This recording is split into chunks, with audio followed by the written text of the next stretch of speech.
All right, today we're diving into two of the absolute cornerstones of the Quran, the prophets who were sent as divine guides for humanity, and the Day of Judgment, that final, ultimate moment of accountability. Let's get right into it. Hey, before we really jump in, if you find this stuff interesting, do us a quick favor and subscribe to our channel, Spot Work Learning. It really helps us keep making more of these explainers for you. So let's start with a big question. Have you ever wondered what, the ultimate user's manual for life would be? A real guide for figuring out your purpose and telling right from wrong? I think it's a search we're all on, in one way or another.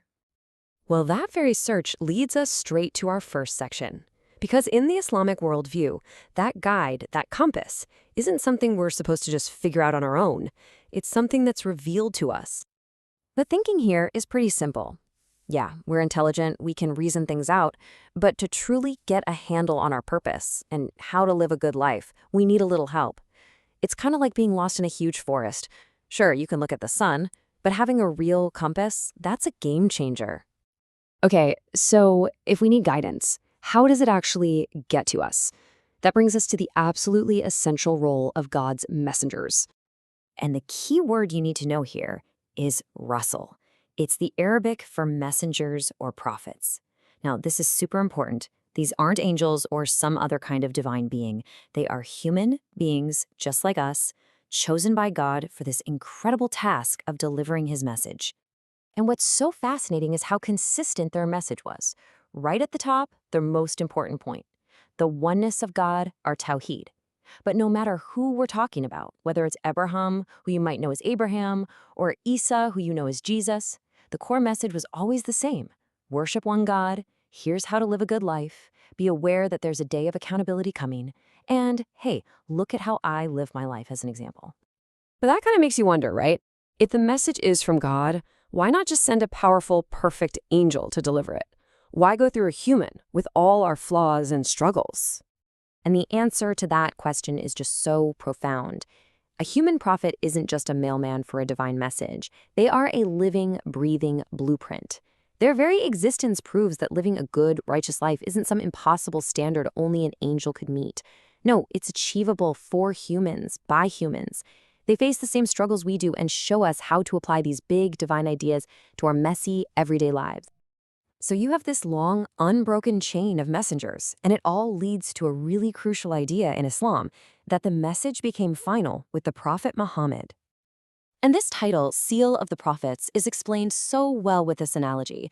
You know how people used to seal a letter with hot wax? That seal meant the message inside was finished, it was official, and you couldn't change it. Well, that's the idea here. The Prophet Muhammad's message is seen as completing and sealing that same divine guidance that all the prophets before him brought. And you can really see the difference in scope on this slide. On the left, you've got previous prophets, who were generally sent to a specific group of people in a specific time. But on the right, the mission of Prophet Muhammad is understood to be totally universal, for every single person, for all time, right up until that final day of judgment. And that mention of a final day isn't just a throwaway line. It brings us to our next major theme. If the prophets are the guides for the journey of life, then the day of recompense is the destination, where that whole journey gets evaluated. So, what is the Day of Judgment, or Day of Recompense? Well, it's this core belief in ultimate accountability. It's the idea that after we die, every single soul will be brought back to life to face a completely fair and just review of everything they did. The whole process is often laid out in three main stages. First up, resurrection. Literally everyone who has ever lived is brought back. Second, accountability. A book of deeds is presented for each person where nothing is hidden. And third, the final judgment itself, where your deeds are weighed on a divine scale, which then determines your eternal fate. Okay, so we've got the guides, the prophets, and we've got the final review, the Day of Judgment. But what does all of this actually mean for how you live your life, day in and day out?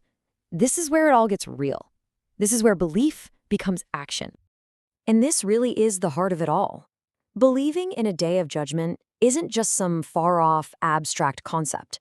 For a practicing Muslim, it is the main engine, the primary motivation for ethical behavior right here, right now. It's the ultimate why behind every good deed and every choice to avoid doing wrong. This table breaks it down perfectly. A belief in that final judgment isn't passive. It actively pushes you to stand up against evil, to change it with your hand, as the teaching says. A belief in divine reward for your actions inspires real compassion, like caring for an orphan.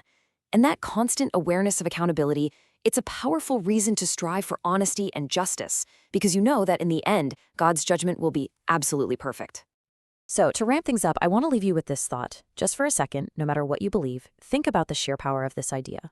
If you knew, for a fact, that every single thing you did today was being recorded for a final, perfectly fair review, what might you do differently? It's a powerful concept about that deep, deep connection between what we believe and how we actually live. Thanks for joining us.